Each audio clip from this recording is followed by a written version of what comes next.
po sa ating lahat. Today's content is about chicken feet. Chicken feet is an exotic food that is full of collagen for the skin and cartilage. Mayaman din po ito sa calcium and protein for the joints. Ako nga po pala si Ankim and Kath. Welcome to my YouTube channel. Para updated kayo sa aking mga videos at sa mga upcoming videos ko pa, don't forget to hit the notification button, like, share, and subscribe. Today's recipe is about crispy boneless chicken feet. Bago ko po sa inyo i-share ang aking recipe, gusto ko po sa inyong i-share kung paano ko po ito dinibone ng step by step. Sa umpisa po, mahirap pong gawin. First time ko din po ito. So, ituturo ko po sa inyo ang step by step kung paano ko po dinibone ng chicken feet. Tara guys, samahan nyo ako, mag-debone na tayo.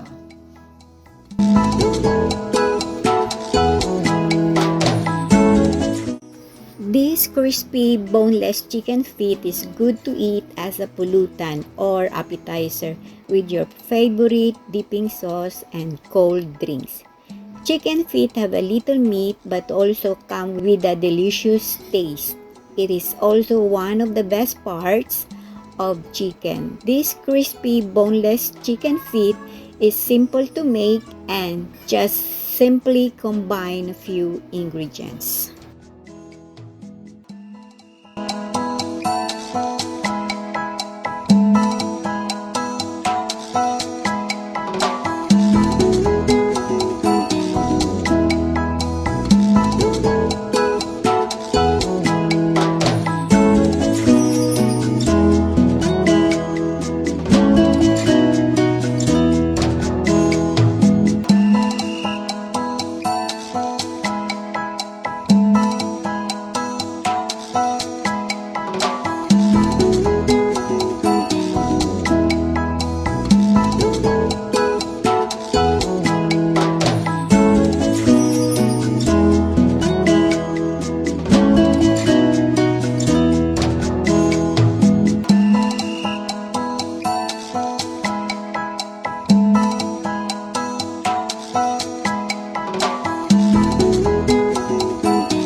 hope to see you again next week for another new recipes.